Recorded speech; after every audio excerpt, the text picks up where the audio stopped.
Good morning, everybody. Welcome to Coffee and Sports, the morning show, powered to you by Wire to Wire Network. Man, we got some things to unpack this morning. We got a special guest with us today, the NFL GENEus. How was your weekend, sir? Phenomenal. Good weekend.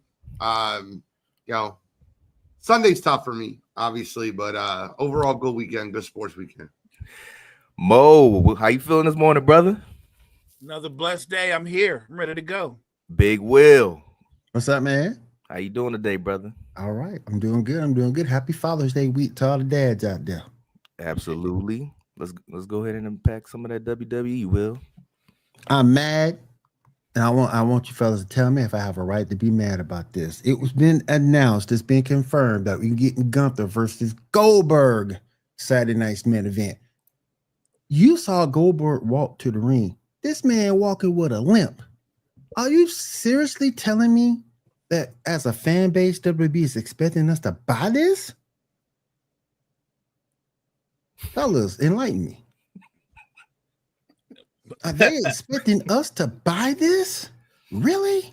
I mean, I don't think the three of us are buying it, and I don't think No. most fans. The guy did the MMA kick and limped down to the ring. Like that is a horrible start to a promo.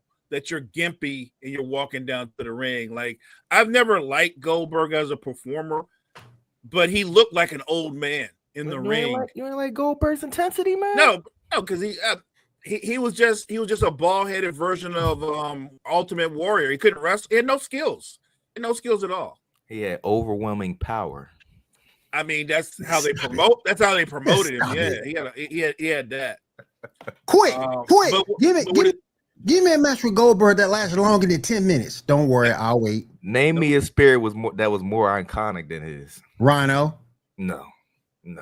Rhinos. It did not have the same.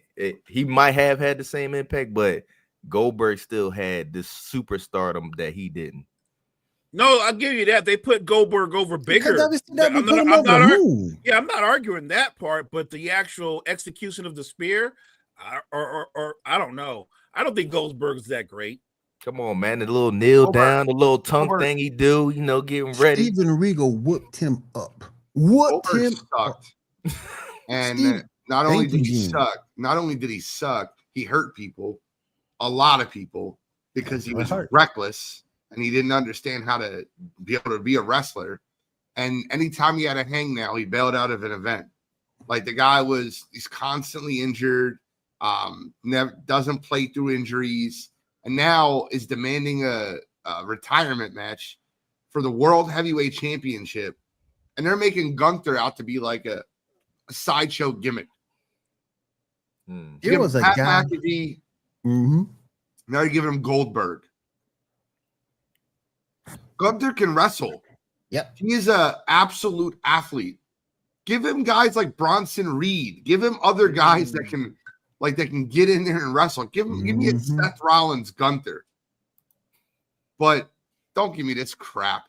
I don't care if you give me Cody Rhodes Gunther again. That was great at Crown Jewel. Yeah. I'm just not buying this. I think it's terrible. Oh man, couldn't even walk to the ring. He was looked- falling. He Hobbling. He looked worse than Taker, and you knew Taker had issues toward the end.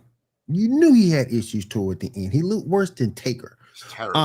Terrible. Terrible. And it's gonna fall flat on his face. There's a dude on Yahoo who was defending it though, because he's up here talking about some. I can't remember his name. I'll pull the article back up. Goldberg's gonna beat Gunther for the title, and that's how Seth Rollins is gonna cash in. Get out of here. Get out of here. Asuka makes her return. She wins the first round of the Queen of the Ring tournament. I got issues with that. I love Asuka. If y'all know me, I love Asuka, but Stephanie Vaquer was in that match, and Stephanie Vaquer should have won. Do we all agree with that note? I knew they was going to put Oscar over. I knew that. That was when we talk about them doing the obvious. That was the obvious, and they did the obvious. I knew before the match who was going to win. I have no problem who won the match. I think Stephanie Vaquer should be the one that won the match. But it's too obvious what they're leading up to, right? Yeah.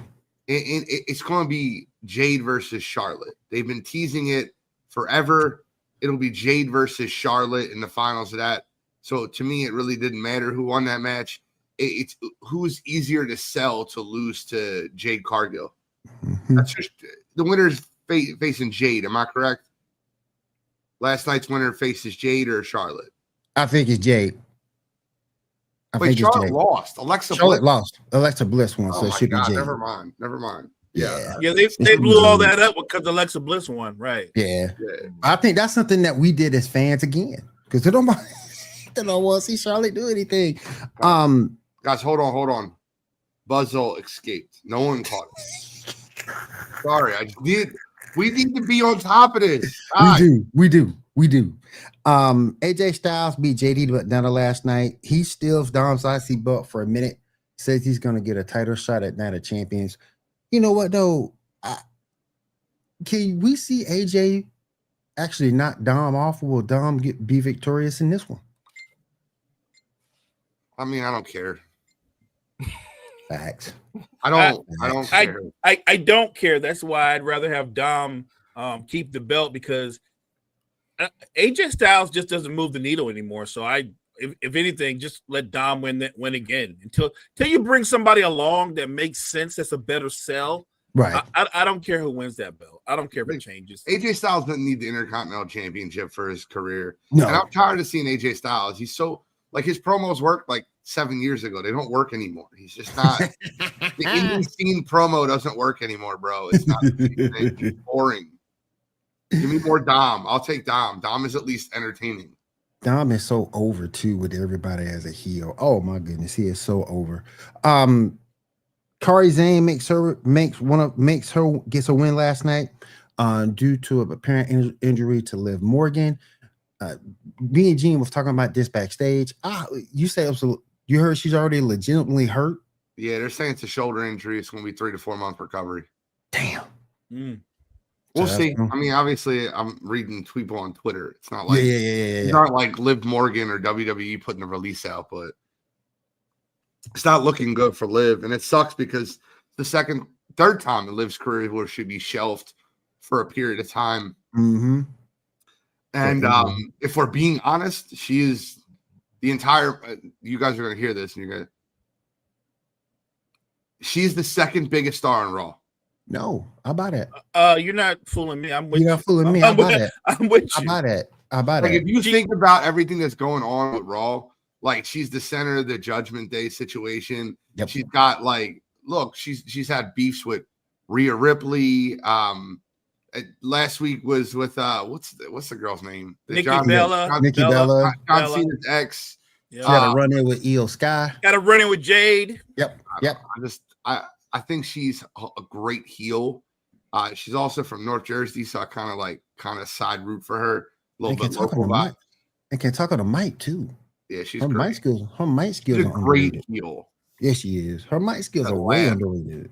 Her mic skills are way underrated. Her cadence, her tone is way underrated. We had a King of the Ring match last night. I don't know how I feel about this. Jey Uso gets the win against. You don't know how you feel about who else is going to win that match. Well, my issue is this. You took the belt off of Jey. You took the belt off Jey. If you take the belt off Jey, you put it right back in the ring, and more than likely Cody's gonna knock him off. More than likely, because that's the next match up. Right. But if you have him beat Cody, then what's the use of taking the belt off him? Well, what Mo said before the show is the use if you do that. And I don't know if that's true. I didn't catch what y'all caught, but if Cody Rhodes turns heel against Jey Uso next week, then that's the use of taking the belt off of him because that's a absolute great heel run. I would love to see Cody turn heel. I'm just saying, Will, you saw what I saw. That was a long stare down. And, and Seth almost cracked a smile. I'm just saying. And then if we were going to go conventional wisdom, Bronson Reed would have won that match.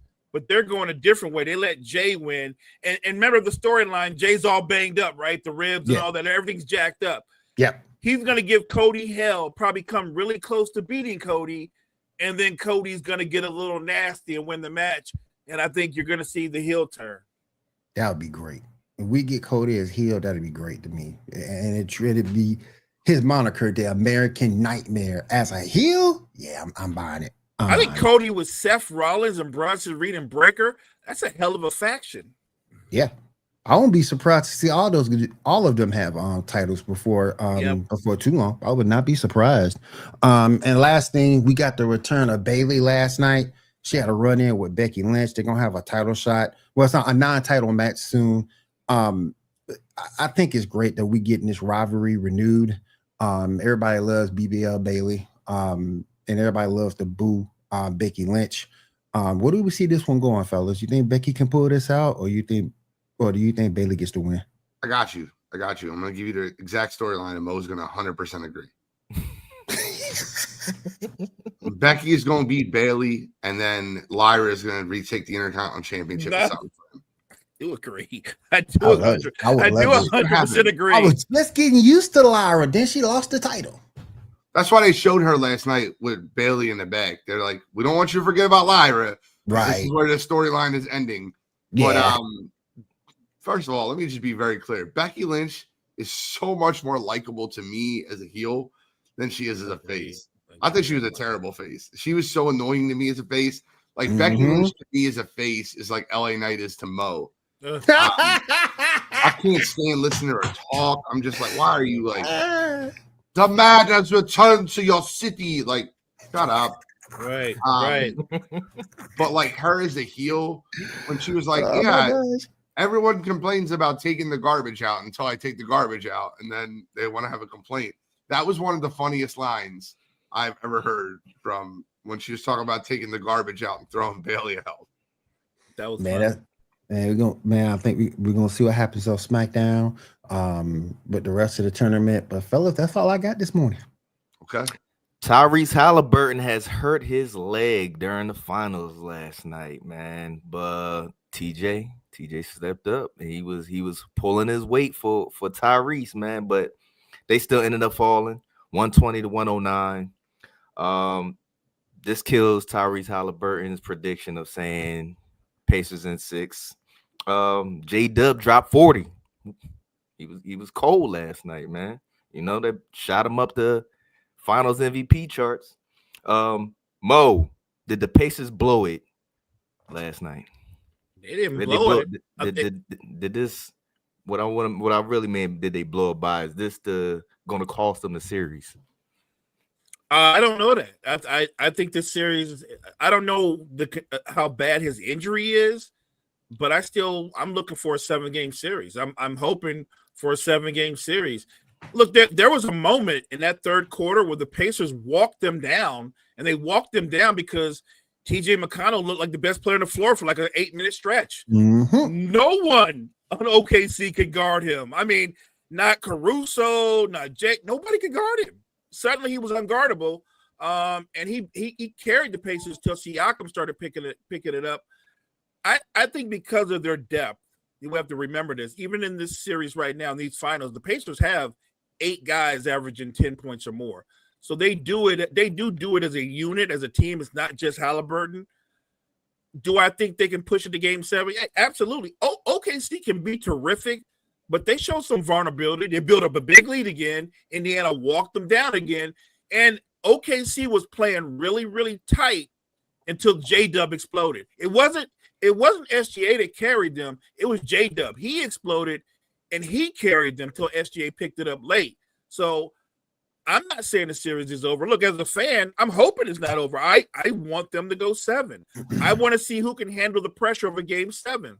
So, look, great game last night by J-Dub. Great game overall until they pulled away late. But I'm hoping for a Game 7. Gene, did the Pacers blow this series last night? No, but there's a couple things that I felt like were really interesting watching last night. I think you remember why, guys. Like, you go into these series and you watch people like Benedict Mathurin, Alex Caruso. Like, you watch these guys come in on the floor and dominate, right? And they're like, how are these guys not starters? These guys are going to get like this huge contract. They will be starters somewhere else. And last night reminded you of why they're not starters. Benedict Mathurin was terrible last night. And I mean terrible. Like, he was like god awful. Alex Caruso couldn't hit the broadside of a bench. He was 0 for 3 from 3, 1 for 8 from the field. He was terrible last night, unless it was defensively. And then, Mo, I need you to help me out. I need to understand something. Maybe you see something I didn't. I thought I was watching a G Leaguer last night. What the hell was Tony Bradley doing on the court for 12 minutes? He was awful. Awful. I don't even know why he was on the court. Like, he was the worst player I've seen in finals history. That's how bad he was last night for 12 minutes. I'm not arguing. Terrible. Can't argue that point. He just every time he would like get a rebound, it would get smacked out of his hands. Like he didn't get credited for as many rebounds that he touched because he would get them and try to bring them down and somebody would smack it out of his hands. Like he was just fumbling the ball. And then last but not least, we talk about Halliburton. Halliburton was hurt. He was terrible, whatever. And then that's something we got to talk about on its own. Well, Pascal Siakam needs to be better with the basketball. Yes. My God was dribbling the ball off his foot. Like, I've never seen some. And by the way, the reason, and look, let's give credit where credit's due. He hit 3 of them, and he had 28 points. But, man, his turnovers were awful, man. They were so bad. Long story short, I don't think it's over. I think Indiana can win a game 6 in Indiana, and that's what I'm hoping for. Last thing I'll say is Indiana looks like one of the most resilient teams I've ever watched play basketball. I've never seen a team constantly get down 20 and just like, it's okay. This is where we want them. And they just walk you down and they get within 3. We're watching the game last night. I'm just like, is this really going to happen again in Oklahoma City? TJ McConnell was incredible last night. He was. He really was. Talk to me about this series, man. Do you think the OKC can come back from this loss they just took? You mean Indiana? Indiana. Yeah. I've been preaching a 7-game series. I think they can get the win. It could be next man up, and TJ McConnell has shown that he can thrive in that role.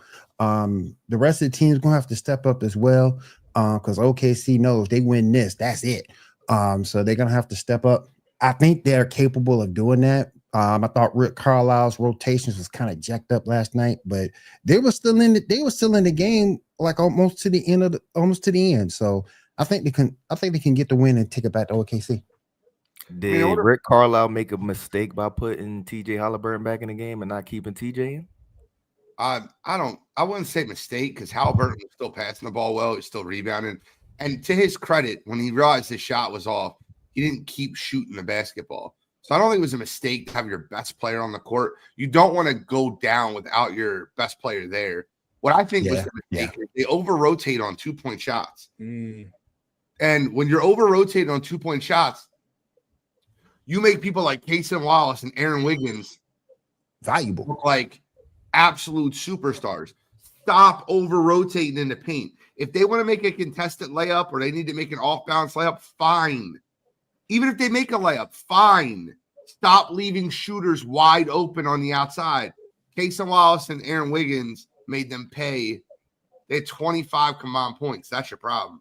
I mean, I guess they was kind of in a bit of a panic mode because J-Dub and SGA was going off 30 and 40. Like you got J-Dub firing you up in the paint and in the mid range. You got an over rotation coming. You got to try to stop it somehow, right? I don't agree. I think that if you keep threes are worth more than twos, and conventional wisdom might say you're correct, but in my personal opinion, when you let guys like Aaron Wiggins and Casey Wallace see one go down, that's your mistake. Like, if I don't care if J-Dub and SGA have 90 between the two, just don't let the other guys beat me. And Jalen Williams is not going to have a game like this again this series. No. I will guarantee you that. Like, he looked great last night, but like he will not have another game like that. Last night he was special. And he was needed. Playoff run. And he was needed because SGA shot 9 for 21 last night. He made his majority of his points off the free throw line. So I hate the way they give him fouls constantly. I know, right?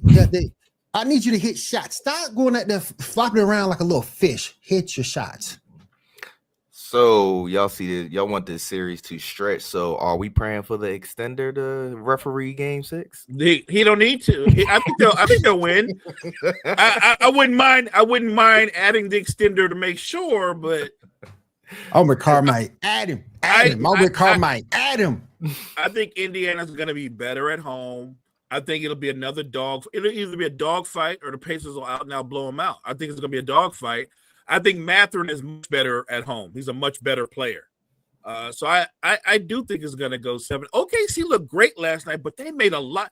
J-Dub was on fire, but he made a lot of tough. I mean, he made some. His shot making last night was off the charts. He made a lot of contested shots. He was by far the best player last night on the floor. Like, it wasn't even close. Like, he looked like their number one guy. The shot making, his ability to get to the rim at will. He showed you what he potentially could be as he continues to develop. We forget. I think J-Dub's 22, so he's only going to get 20. He's not that old. I thought it was 24. No, he's not that old. So, since you was not here yesterday, Gene, I gotta get your take on it. Oh, I know what he's gonna say. Oh Lord. Oh no, nah, man. I know exactly what they're gonna do. Nah, I ain't going. Not yet. Not yet. Too early. The Desmond Bane trade. Orlando Magic, Memphis Grizzlies. Man, did the Magic overspend on this trade? So my initial reaction was they absolutely overspent. I still think they overspent. I still think Memphis got great value back for Desmond Bane. But the more and more I look at the rotation and what he will bring to the rotation, he's a really good piece for them to bring in there. Like, they needed a guy that can shoot from the outside. I think he's a great piece to add to that team.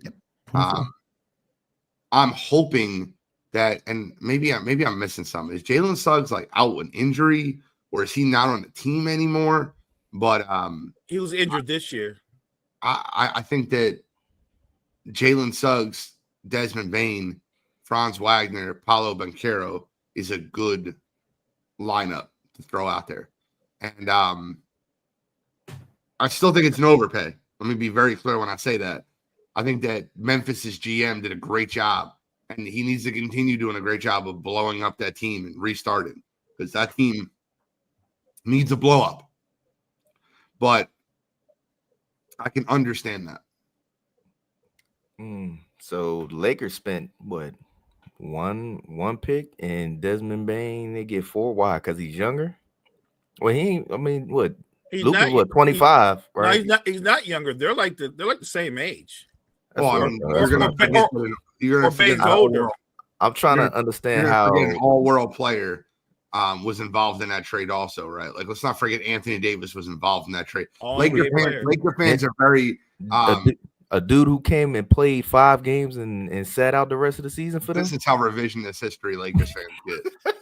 A year ago, Anthony Davis was the best. I know. But a year ago, Anthony Davis was the best big in the whole game when he was on the Lakers. Now he's a guy that's always hurt, blah, blah, blah. Like, no, he's been a guy that's been up. Since he left the Pelicans, he has never played a full season. This dude played. He brought y'all a 2019 championship. You need to be respectful of that. We want to be very clear about it. Hold on. And if we want to be very clear about it, Carmike, the run that they made to the Western Conference Finals where they got swept by Denver, Anthony Davis, every other game, maybe the odd games, was the best player on the court. So don't lie to yourself. And I'm not saying that was one of his long years. He actually was, went for a deep playoff run. But how many games did they play in 2019? Well, why does that matter? Did they win? Because he don't have the longevity. You hang that banner. He's not an Iron Man. Do you? I know he's not Iron Man. But we are counting that championship, right? If we're counting that championship, it doesn't matter how many games he played. We are counting that championship. They played 40 games that year? My point is, if you told me, well, he was hurt in the bubble and they didn't win because of him, like, everybody played the same amount of games in the bubble. Everybody had the same amount of rest. If Anthony Davis isn't there, we're not winning a title. You're right, but it's an asterisk title because we all know Anthony Davis can't withstand a long season, and we all know James Harden ain't like that, and he was definitely like that in the bubble. Was he not? He was turning up in the bubble. A lot of people turned up in the bubble that you didn't realize.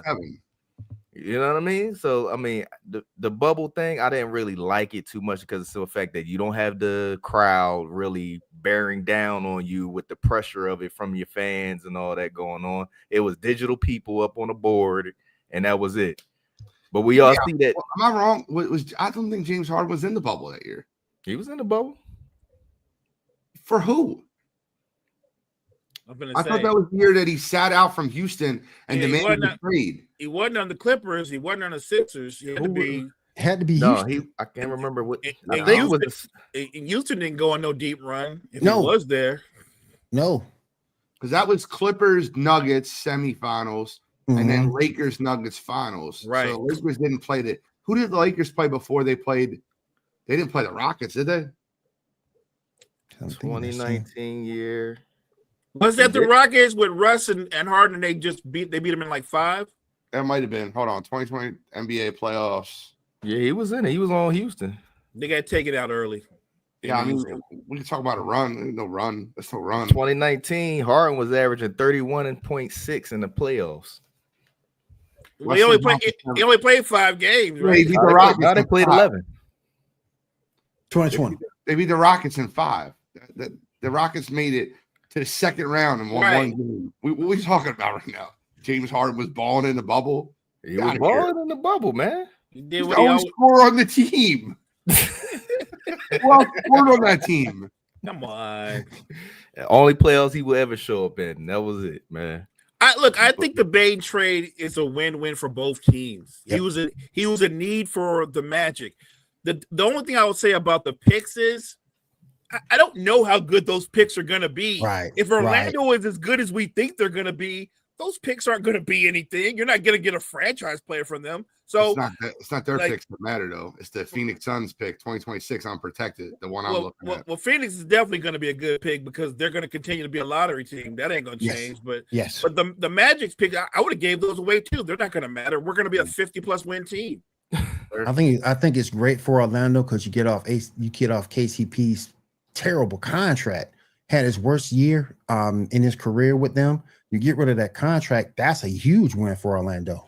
Speaking of bad contracts, Memphis is getting ready to give Jaren Jackson Jr. a max deal. That's really another thing what the Bane trade was about. The Bane trade wasn't just about getting the picks. The Bane trade was they wanted to be able to have the space to give him a max deal. Do you think Triple J and John Morant work with each other? They don't. That's what I was about to say. I don't think they work, but I don't think they work because I think both of them are overrated as players. Is John overrated? I mean, he is overrated. I would say he was overrated. I don't think anybody's got him in the top 15 now. No, because he's had to start out for a few seasons, man. Because he wanted to be, gangbanging. Maybe we see Ja get moved. Maybe we see Ja get moved. I would hope Ja gets moved. If I'm being honest with you, man, I think John Morant could be a top 5 player in the NBA. I really do believe that. The problem is his mentality is an absolute moron, and you need to put him with the right coaching staff and the right culture, and him to be a 1A or like him to have like a.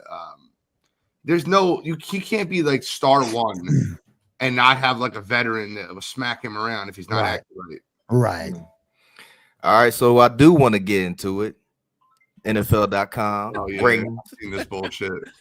So, top offensives only we're talking about.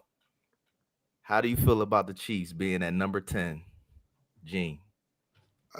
First of all, you're gonna get the Eagles at 15 next. And no, that's a different one. You getting ahead of you. This is just NFL.com. The Eagles are at 7 for NFL.com. Chiefs are at 10. I mean, I don't mind the Chiefs being at 10. Does that sound crazy? Why does everybody don't get that? It's Patrick Mahomes, an older Travis Kelce, no real running game, no real wide receivers.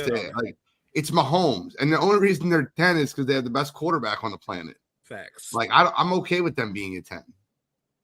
Would Jordan ever and his team ever be at 10? Well, it's not. That's not the same thing. Football, basketball, he got that superstardom like Jordan in the NFL. Do you not? I know, but you're comparing. Kansas City put all their money on the defensive side of the ball because they have Patrick Mahomes. They want their offense to be serviceable with Mahomes, and they want their defense to be dominant. Basketball is a little bit different of a sport. Okay, all right, let me give you this. Would Tom Brady's offense ever be at a 10? And we talking prime Tom Brady. A lot of his offenses didn't have superstars or people to be like, yo, except that one year when they had Randy. They did have Gronk, though. What do you mean but, 1 year? What wasn't Moss there like 4 or 5 years? He wasn't 1 year. He was there for like 4 or 5 years. I mean, it was only one magical year with him and Moss.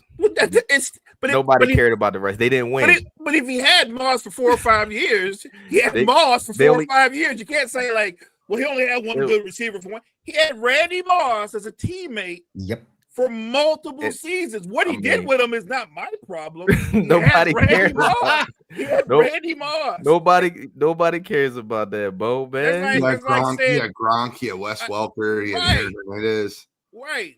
You don't think I know he didn't win a title with Wes Welker, but Wes Welker was one of the most productive receivers for like 6 years straight. That all counts, right? Edelman. I mean, but granted, overall offensive wise, I mean, Patrick Mahomes got Travis Kelce, which Travis is going over the hill now. But I don't know. Will thinks Travis is going to come back and have a dominant season to be a top. I ain't saying dominant, but I don't think it's dominant. But I think he will redeem himself from the season he had last season. I think get healthy Rushy Rice back. You got Hollywood Brown there. I'm not saying they're too far from 10, maybe an 8 or a 9, but. I like them better than Denver, and Denver's ranked what 16th on that list. I thought that was funny too. Denver like what? They're like 6 on that list. That's ridiculous.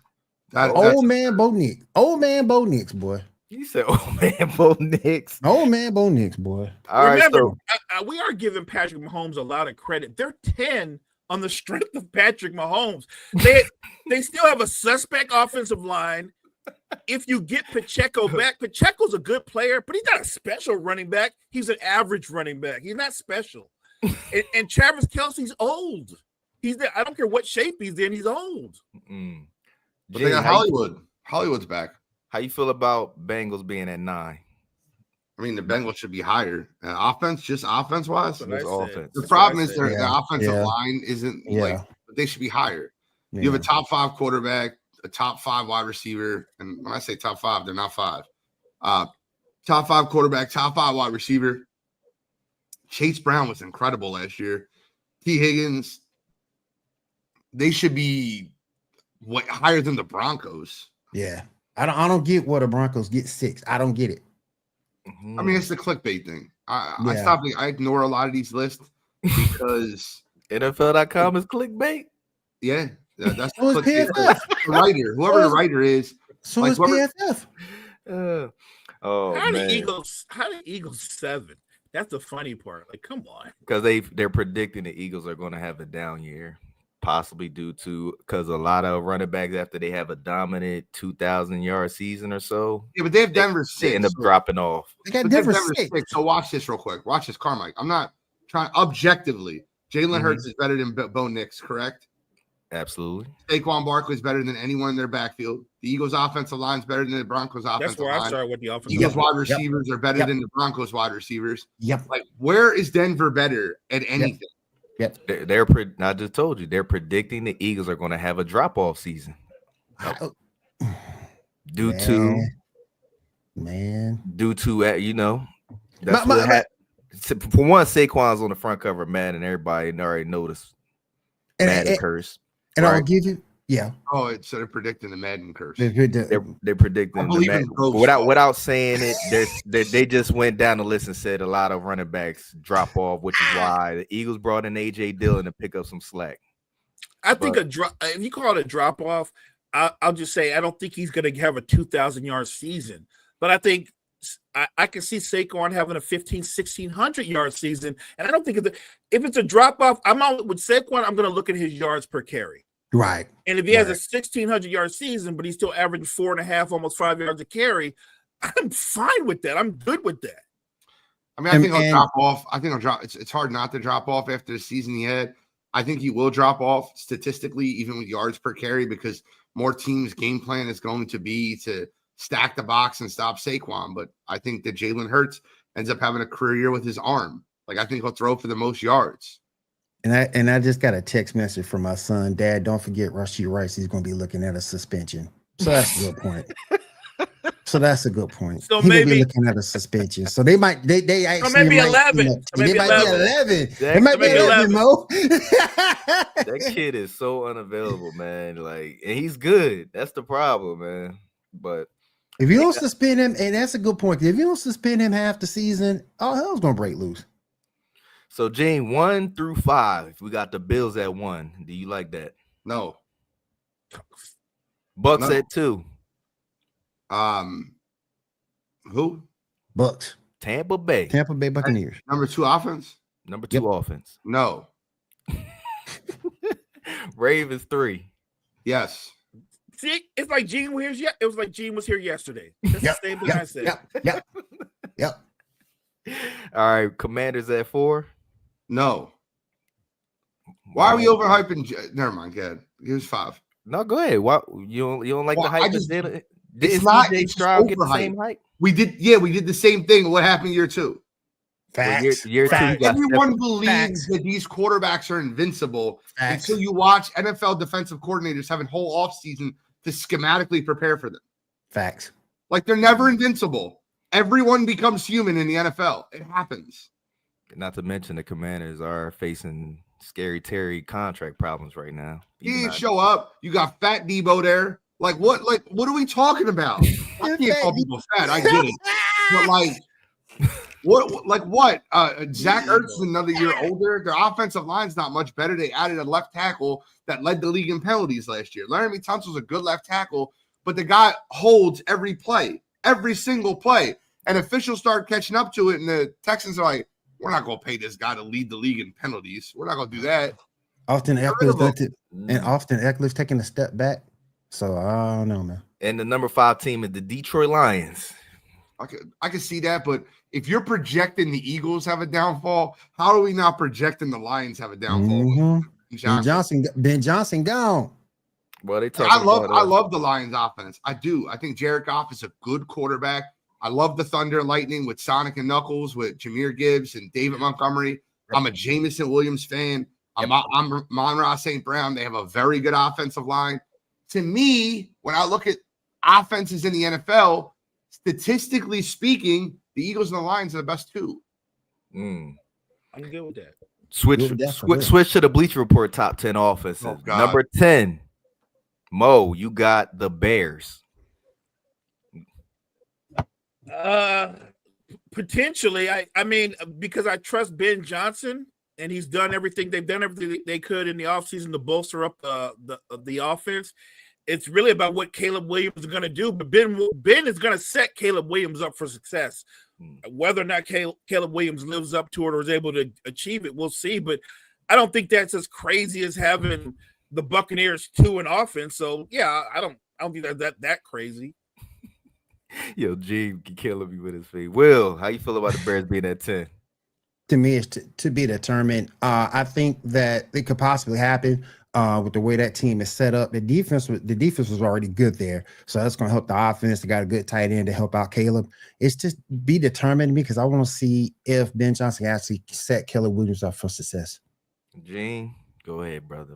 I mean, I'm fine with the projection. I'm okay with the projection.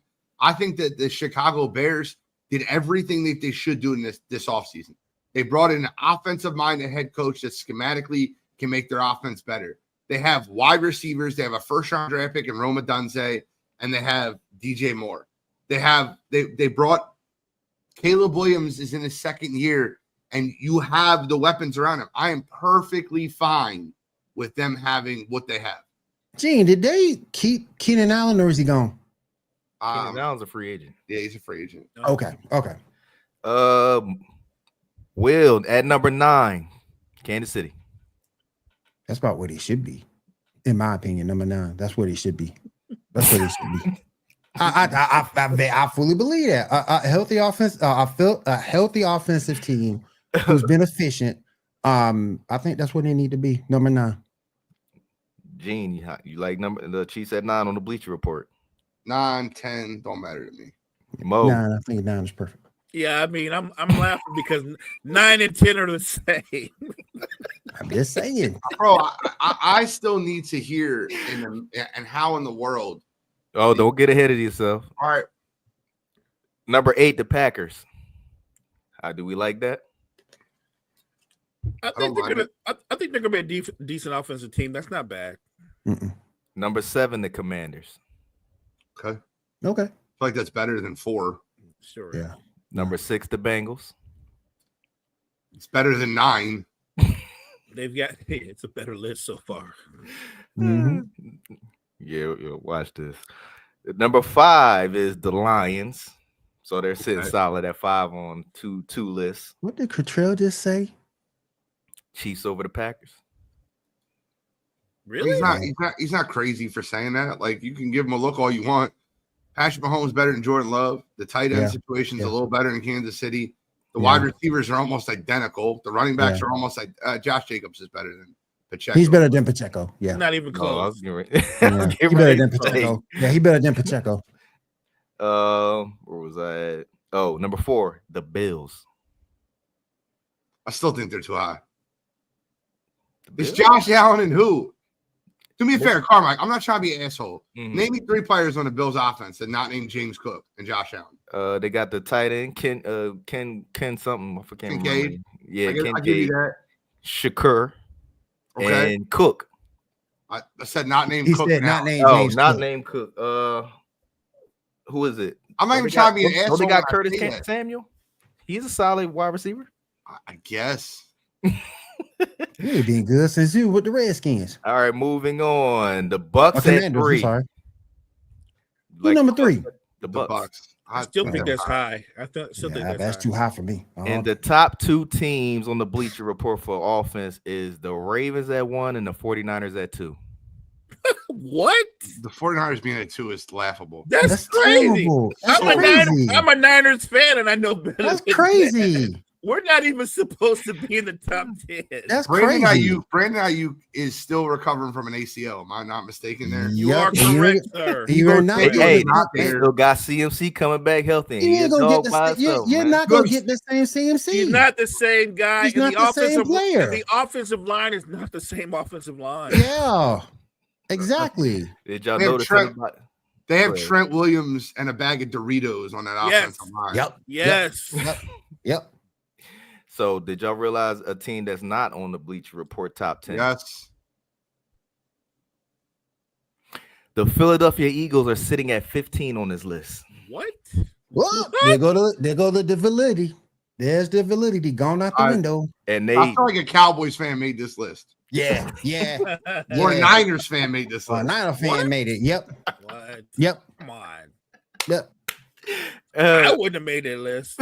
I know you wouldn't have. Mo, listen, I need to be very clear. You're not like most fans.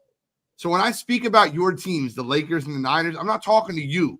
You're a logical human being. The other parts of your fan base, I don't know if they're as logical. I can say that about Philadelphia. We're not always as logical. But having the Philadelphia Eagles at 15 on a list is, what are we doing? Hear me real quick, Carmike. Where's the Saints? 14. 30th. Oh, it's just The Saints on that list at 32. oh. Hey, that's 32. That's about right. That's about right. Can you humor me? Can you That's tell me about who's right. 14? I want you to tell me who's 14. The Eagles are 15. Who's 14? Who's 14? 14. Miami Dolphins. Broncos. I'm just guessing. Oh, I gotta find the list, but I don't know who's at 14. I forgot it. Whose report is it? Bleacher Report? Bleacher Reports. That's crazy. I'll get it for you in 10 seconds. That is crazy. I think I Oh did my put it in the God. chat, but you know, hey, Eagles at 15 because they're predicting that, like I said, everybody's predicting the Eagles are going to have a bad season due to. They definitely have a tougher schedule. Well, Here, you got that. 14 is the Los Angeles Chargers. 13 is the Rams. 12 is the Falcons. Are we out of our friggin' mind? Michael Penix throwing how many balls? You trust Penix? Okay. Never mind. I ain't gonna say it. That's crazy. Yo, hold on. That's crazy. They have the Falcons at 12. You don't like that, man? Do you like that? I mean, they was the middle of the pack team last year. Kirk Cousins don't like that. They was a middle of the pack You team. trust last you year, trust Penix and Drake London? No. Penix, Drake London, and Bijan Robinson, Jalen Hurts, Saquon Barkley, AJ Brown. One of these things just ain't like the other. What are we talking about? Exactly. Oh, you know what? The Falcons must have a way better offensive line. Oh, they don't. They Nope. don't. They don't. Right. So, which quarterback has the most to improve off these four players this season? Okay. Will, Jordan Love, JJ McCarthy, Caleb Williams, or Jared Goff To improve? has the most to prove? Oh. Ooh. Oh, that's a tough one. I'll go with Jordan Love. Going with Love? Going with Love. I know it's McCarthy because he's a rookie just coming into the spot, but I don't know. I'm kind of leaning towards more of the Caleb Williams. He need to show me something, man. But Mo, who you think off this list got the most to prove this season? I would have said Jared Goff. Like, he had all the talent in the world, and I mean, you can talk about their defense, but he was the one that was god off on that game. Like, He all was. the picks. So he won them picks he threw. You get all that. I'm just saying, like, we all agree he's a capable quarterback, but there is a reason the Rams traded him, and he hasn't proved them wrong so far. Gene, the NFL genius, who got the most to prove this season? I'm only saying this because I think that it's amazing how much they're overrating this player. And the answer is JJ McCarthy, and I'll explain to you why. Do you know on Prize Picks, and I'm not trying to be like an advocate for Prize Picks, the over-under for passing touchdowns for JJ McCarthy is higher than it is for Jaden Daniels? Damn. I just want you to think about that for one minute. The man has not thrown an NFL pass in his career.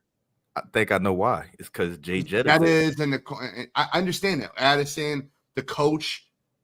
But, like, you're talking about a guy that didn't really throw the ball much in college either.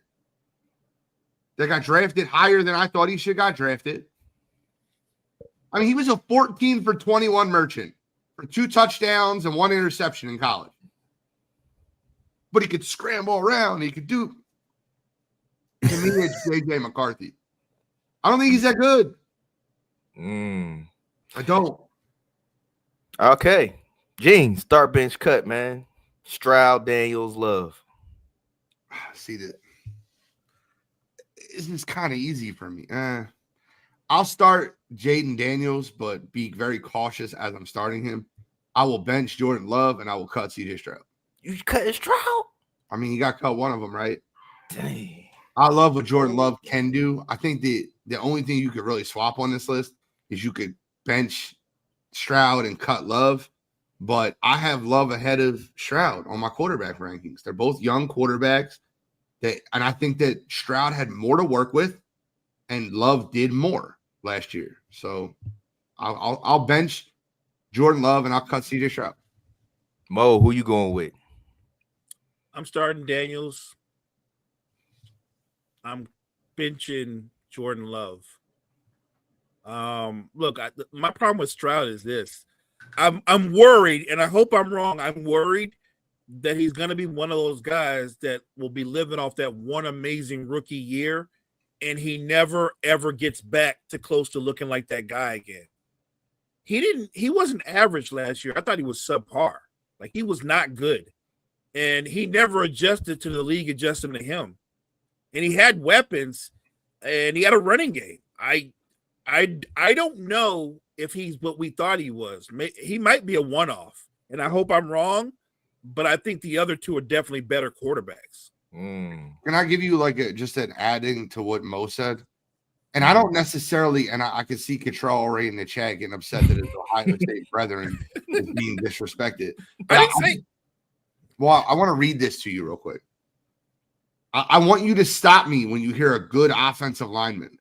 Blake Fisher, Titus Howard, Jake Andrews, Laken Tomlinson, decent left guard, and then Cam the Turnstile Robinson. He got him turnstile. Did you watch him play for Jacksonville and Minnesota? I'm not. Did you watch the Minnesota playoff game versus the Rams where Jarrett Verse basically threw him around like he wasn't there? Did we lose Gene? No, I'm here. Gene's there. Karen, I'm Gene's right here. Never mind. I got you. Go ahead. You got to be kidding me with that offensive line. It's not Stroud that's the issue. And the only thing I'll add real quick, Carmike, is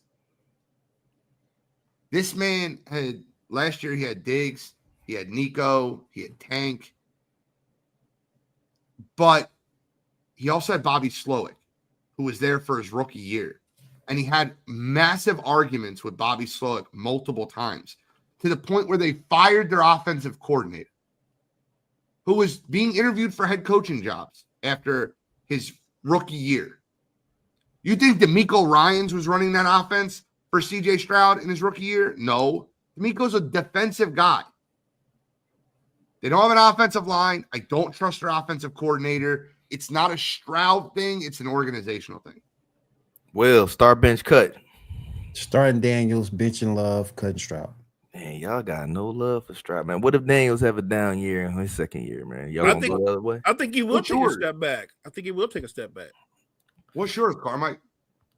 I'm probably gonna go Daniel Stroud. I'm leaving Love out there. I can't do that. I can hear that. And you remember it's a start bench cut. Somebody got to get cut. It's not like, Somebody got to go. It's not Somebody like got you to said. go. Not like you said Mo Stroud or the rest of the quarterbacks in the league. I Right. would take Stroud over a lot of dudes. 100%. Yeah. So Mo, Mr. NBA, if Giannis does not win another title, will he have underachieved on his NBA career? No. It's not one. It's not easy to win a title. Two, he gave Milwaukee their first title in 50 years. He's a two-time MVP, a Finals MVP. He can lay that the resume he has right now. If he stops playing basketball, he's going to walk into the Hall of Fame. He's not underachieved.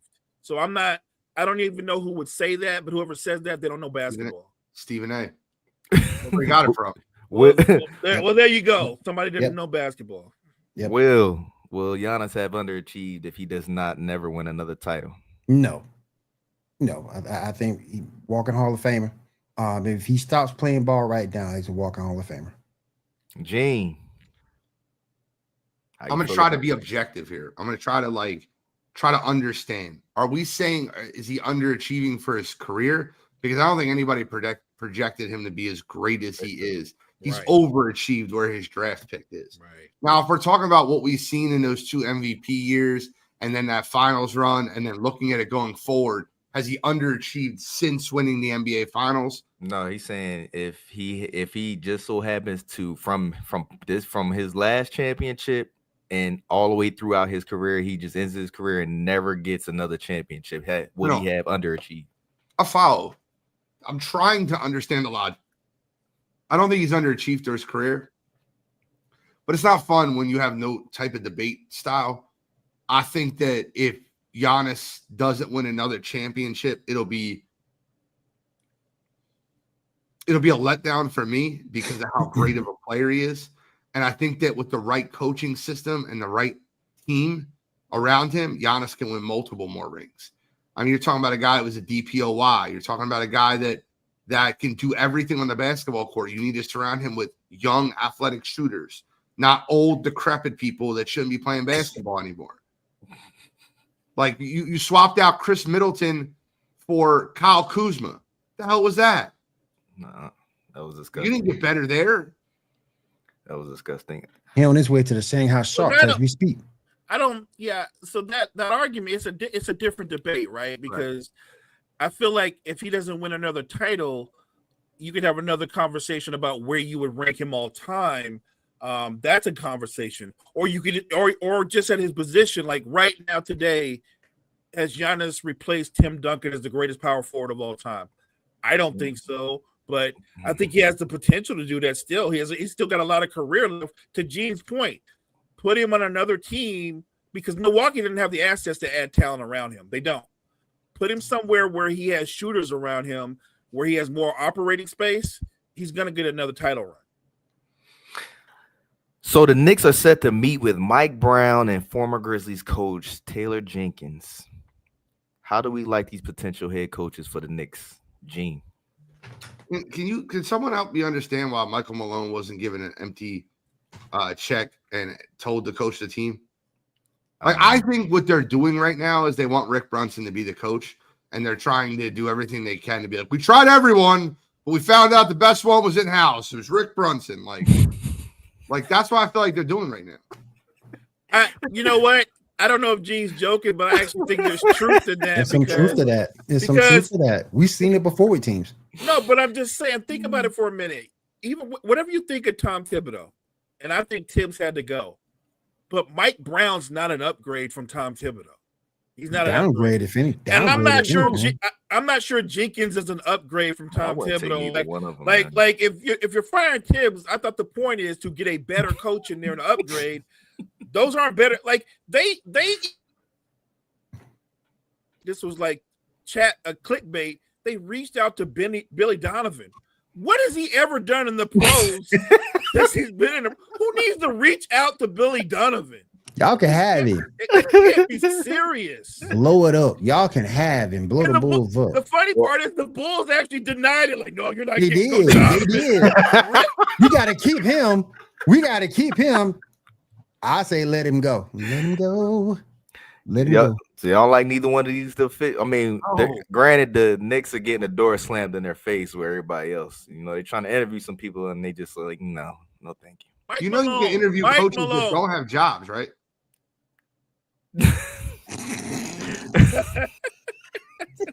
Like you can interview people that don't have jobs. Why you think nobody want Mike Malone? You think he's getting that Bill Belichick treatment after he left his team? I know Cottrell. You ain't got to rub it in, brother. You ain't got to rub it in. Come on, man. I don't understand that. I don't get it either. I mean, I don't know. I think Michael Malone will be a head coach next year. I think he's a top 5 coach in the NBA. He hasn't got one interview yet. So, and can we get rid of all these Mark Jackson rumors, please? Please. He's never going to be a head coach in the NBA. No. Mark Jackson, he was solid. Never again. It ain't gonna happen. Stop talking about it. It won't happen. Nope. You know, but I mess with Mark because Mark messed with me. I know where that's from. So Gene, KD got preferred destinations, man. Where you think is be the best fit for him to the run? The 1 seed in both conferences and the 2 seed in both conferences. That's his preferred destination, right? His like Houston, Oklahoma City. He's in the Miami Heat, though. I'll give him his destinations are the Heat, Spurs, and the Rockets and the T-Wolves. Okay. Well, the T-Wolves to me would be the funnest. I want to watch him with Ant. That shit would be entertaining. I would watch every one of those games. Houston makes sense. The Spurs, I don't know, man. I would hate to take the ball out of Wemby's hand to give it to Kevin Durant and have him play ISO ball. But the one I would most want to see is Minnesota. I think that's the best overall fit because I would love to see, like, I guess Ant work with a killer and be able to get. I don't think they're going to win a championship that way, but I think that will be the best fit. Mo, where do you think it'll be the best fit for KD? I think Minnesota's the most entertaining. I think San Antonio is the best fit. It not just for KD, but I think it's the best. It's the best fit for Phoenix in terms of what they can get back in value. I think Phoenix is unrealistic about what they're asking for because they act like they're getting Kevin. They act like they're getting Kevin Durant from 5 years ago, and they're not getting Kevin Durant from 5 years ago. They're getting the current version of Kevin Durant, who's really, really good, but he's not as good as the guy that was on Golden State that left for Brooklyn. He's not right. He's not as good as that guy. He can't carry a team. He at this stage of his career, he's still a star. But if you're looking for him to be that guy, he's not that guy. He's the sidekick to that guy now, and I think in San Antonio, that's fine when you've got Wemby, you've got Fox, and all those young assets. Not to mention, to the Spurs' credit, they're not including that number 2 pick. They told Phoenix, you can get that 14, you can get Devin Vassell and a couple other players, but you're not getting the second pick. So I love that the Spurs are going to keep the pick and make use of that pick. They're going to be that much better. and they're not asking Durant to carry that team. They're asking him to maybe be their closer, but I think that would be a very interesting team because it's so deep and the core so young. I think it would sustain his career longer too. All right, real quick, you got anything on this trade? I think it'd be terrific to see him in Minnesota. You're gonna have to give up Julius Randle for him. So to see him, that's Mo's favorite player. So to see him and that's his favorite player. That's always been Mo's favorite player. So to see him and you probably give it Rudy too. I don't know if you want Rudy, but it would be great to see him in Minnesota with Ant. I think Rudy Gobert going to Phoenix would be the most entertaining shit. That would be funny as I don't know what. Like you have no defense at all, and then we have a guy that just plays defense. He's so mad around the team. Like somebody play defense besides me. That'd be hilarious. Ladies and gentlemen, that is our time for this morning. We had a great showing up today, man, and I appreciate everybody stopping through. NFL GENEus, you got anything for our closing people this morning? No, I do not. I appreciate. I'll be back on tomorrow with my man Mo Better, and hopefully someone can join us. Let's continue the conversation. Will, closing remarks, big dog. I don't have anything. Just want to say thank you for having me this morning. I appreciate you and everybody at Wire to Wire. And if you're Mo Better, you'll do better. Close us out, big dog. Thank you guys so much for joining us this morning. Make sure you check out all the great content we have at Wire to Wire Network. Wire to Wire Network, we appreciate you.